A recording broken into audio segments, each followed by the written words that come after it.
Alright, well, it's been a while since I did a video, so I bought another tool. Yeah, it hurt the bank a little bit, but I feel like it was necessary. So this is a Rogue Fabrication tubing bender. And this thing can do everything from round tubing, square tubing, to solid round bar if you buy the beefy one or if you upgrade this one. But the next upgrade on the Mustang is gonna be a cage. I've got seats on order from Corbeau that are holding me up from starting the cage, but when those show up, I can mock up the seats and begin work. So obviously this tubing bender was bought from Rogue Fabrication. I'll go over it in a second. But the tubing that you see in the bender right now, I purchased this main hoop. This is 1 3/4 83 thou wall chromoly. Okay, I bought the main hoop, 3 sticks of 3/4 with the intention of this being the harness bar and 2 rear down bars that go to the back frame rails. Until then I found out that this bender that I have can't actually bend this thin wall of chromoly. You gotta go up the next wall size or risk damaging the bender or the tubing. It's most likely going to crease or kink the tubing, which could damage the die. So I went and bought 1 5/8 83 thou wall tubing. The 1 5/8 tubing can be that wall thickness. Now the reason I went with this was because of these fancy clamps I got. I plan on doing a somewhat modular cage, thanks to someone on Facebook that shared a picture of theirs that was pretty freaking awesome. They used these little clamps, right? They just have a bolt that goes in each side that locks them together, and they are keyed to where they slide together like so. And these things, I don't know if this is the side of chamfered. Yep, there we go. So these just slip into the end of the tubing and weld like so. So that is actually what I'm going to do to secure it to the not only the floor. I'm going to use these for the harness bar so I can drop my harness bar out of the way if I want to. And these also do the same thing. Slip into the end of the tubing like that and weld. But these door bar kits and the tubing is from Rhodes Racing or Rhodes Race Cars. Don't remember exactly, but so far super thrilled with those guys. Awesome. So I accidentally ordered this, and this is just a T-bolt quick pin, until I realized when it came in that it's not long enough. So I called them and asked them if they made a longer one, which they do, and they just sent me one out, no charge. That was awesome of them. I was ready to order another one. It was completely my mistake. I didn't talk to them on the phone. I just placed the order thinking that that pin was for door bars, because I might want to use this instead of this pull pin, or maybe those on each side. Don't know. But anyways, they just sent me one out. It was awesome. So anyways, these things are from Trail Gear. They were on sale at Summit for like 30 bucks a piece. The original price is like 40 or 45 a piece. I've got 6 of those, I believe. And I'll be using them to secure the base of the main hoop, as well as that's 2 there, and then there'll be 2 up top here and over on that side, and then 2 at the rear down bar that comes to the rear frame rail that'll go to the floor of the back. So that's 6 of those. Now my thought is later maybe adding a halo or like roof bars, in which case I'll purchase more of those and add on. So the main hoop's 1 3/4, the harness bar will be 1 3/4 since I don't need to bend it. And I may end up trying to see if I can get a light bend in these to use them for the rear down bars, since I already had the tubing. And I'll just be really careful and watch the tubing as it's bending to see if it starts to crease. If it starts creasing, I'm just gonna stop and use the 1 5/8 anyways. But anyways, on to this bad boy. So this thing comes as like a do-it-yourself kit or DIY kit. You can get different CLR bending dies. These right here, the matching clamps to go with them, which it shows what clamp to use. And then the pressure die, which is this. They also sell roller pressure dies, which at the time I didn't realize what it was, or I would have upgraded to this one, a roller. I actually just ordered a roller one today because the roller helps with feeding the tubing, which should help against creasing this since this is already not ready for the machine.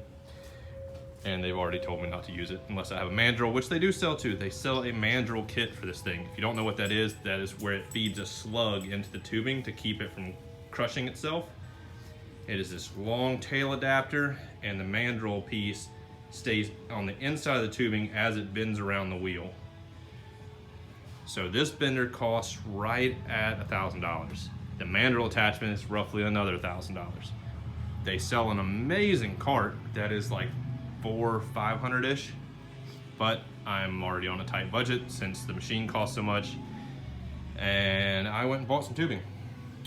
And I think I screwed up because when I was researching online, I couldn't figure out what size their cart was, and I didn't want to call and ask them and be that guy that's been like, hey, y'all make an awesome product, but I'm not buying it. I'm gonna build it and try to clone it, but I'm not really gonna clone theirs. I'm gonna make it much simpler. Their fancy cart has like bins in it and all kind of tool attachments. It's freaking awesome. But anyways, I went with 11 gauge. It is a beastie boy of a tube. And I'm thinking I probably could have gone with 14 gauge and be fine. But for any of you guys that have been watching this channel since me building the rotisserie or the frame jig, you already know that I industrialized the shit out of everything. So, back to this thing. So bought this, it comes as a DIY kit, so it comes as just a C-channel, this top plate, this front support, there's another rib underneath, this side plate, these plates, this little sticker protector is all more or less all it is. Some washers that act as bushings inside that are like this right here. You have to weld some of those on, but you have to weld it all.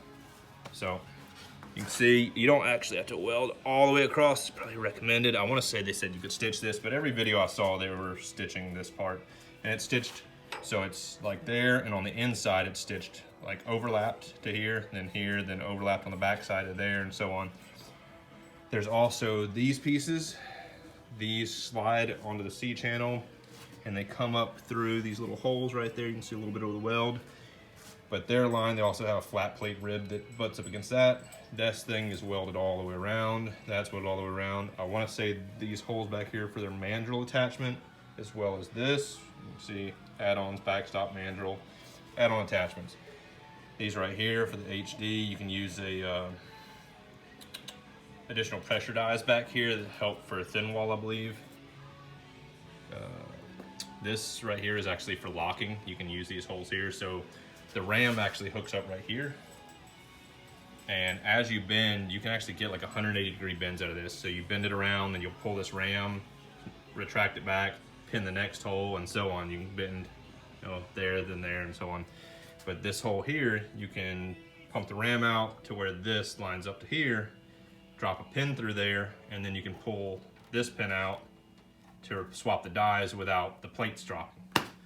But the design of this thing is pretty freaking awesome. And I'll go over why I went with this. I priced out a Woodward fab, which is what they say online as being your best budget friendly bender. And if you've seen it, it sweeps across. It's a hand or a manual bender. You can get an attachment that hooks up a ram from Swag Off-Road. And by the time you buy the bender, the die, the adapter from Swag, and then even if you build a stand, if you were to buy a stand, it's the same price, roughly, right at it. But if you were to build a stand, you'd come out a little bit cheaper than going with this. But after comparing what the two can do, this thing just outperforms it over and over again. It's just amazing.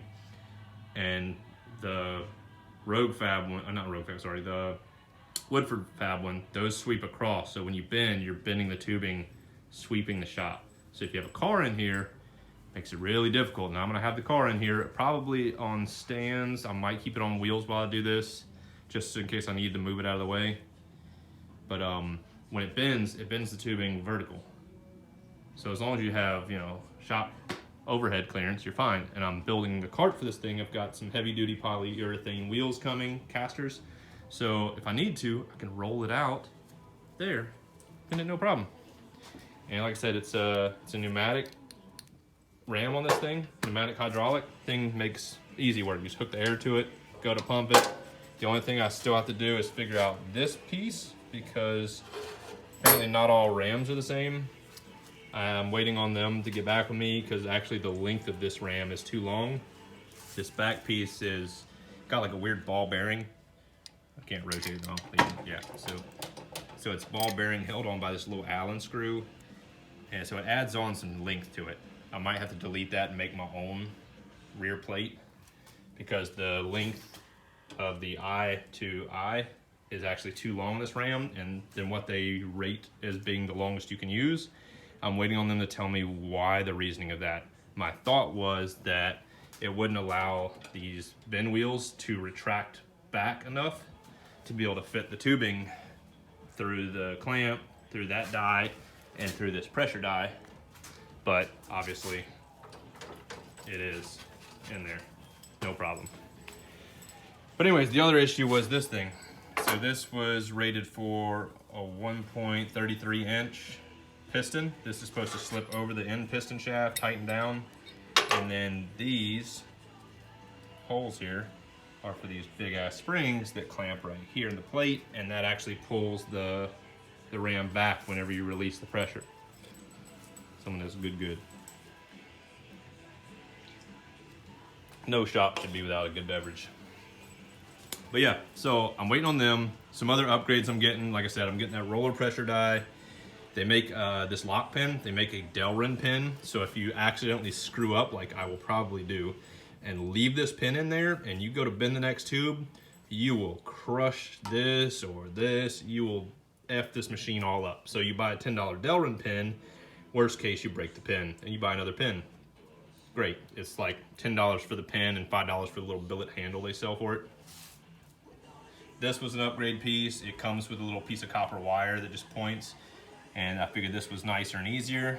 You take the pressure out of the tubing, zero it out, and then start bending. The other upgrade I got was a little handle for this valve. Make it easier to grab so I don't have to keep pliers here or use that big ass handle. And what was the other upgrade I got? Oh, some oil, some lube, not oil, but lubricant. So you don't lube this clamp, but the pressure die underneath, and probably this die here, maybe. I know that pressure die you lubricate, but you want to lubricate that so the tubing slides through it, because as it bends, it's going to pull it up and past that pressure die that's in here. So it needs to be able to slide. So I ordered some lube, that piece, the pin, pressure die, and block piece that makes this HD, which is the heavy duty. It's right now the ram looks like this. It's just kind of loose on the pin, has all this space. They sell an adapter piece that slips over this shaft and spaces the plates out, and it just helps keep it from binding and whatnot, and probably adds some more, distributes the pressure evenly to bend on it a little better, I guess. But I ordered that as well. But that's the Rogue Fab bender. I haven't used it yet, and I'm excited to be able to. Also ordered a die set too for the 1 5/8. That was the other thing. So I'm waiting on all that stuff to come in, and I'm psyched to be able to use this thing. I really am. I think it's gonna work great. And as for notching, they sell an amazing notcher, by the way. Granted, I think it is, I'm gonna be guessing, I wanna say it was 500, but it might be closer to 300 or 400. But their notcher is super adjustable, and it also, that's another thing that their cart is super awesome about, is they have a mount on their cart where they can mount the notcher and everything on it. They actually have it, I think, where they can mount it and notch the tubing while it's in the bender, maybe even. I don't know. They have so many attachments and options for those things. But the notcher I ended up going with, I don't even remember the brand. I think I got it off of eBay or Amazon one, but it was actually made by some name brand that I Googled or whatever it is known. It's not just a complete China part, though I think it more or less is still probably made over there. It's just him throwing his brand on it, if I had to guess, because there's a ton of China ones that look just like it. But it is a big chunk of aluminum. It has your degree marks etched in. It has needle bearing ball bearings in this piece, which you can probably hear. This heavy duty shaft is pretty nice. I think a 1/2 inch drive drill will run it. T-bolt for the tubing clamp, and you can slide it where you need it. And then you can raise this plate up to center, or to put your hole saw where you want to notch at. So that's another thing that's pretty nice, new tool. This I want to say I gave 160 for. Eastwood sells one that is identical to this, I think, for $400. So, yeah. But plan is to make a cart and then have that bolt to the cart somewhere. I may put drawers of some sort underneath the top shelf that this will sit on. I will put some kind of locking mechanism to bolt this fender down to the cart. It is 4 swivel casters. All 4 wheels have brakes, I believe. And it'll have the top plate. It's just gonna be rectangular. The top plate will have this sitting on it.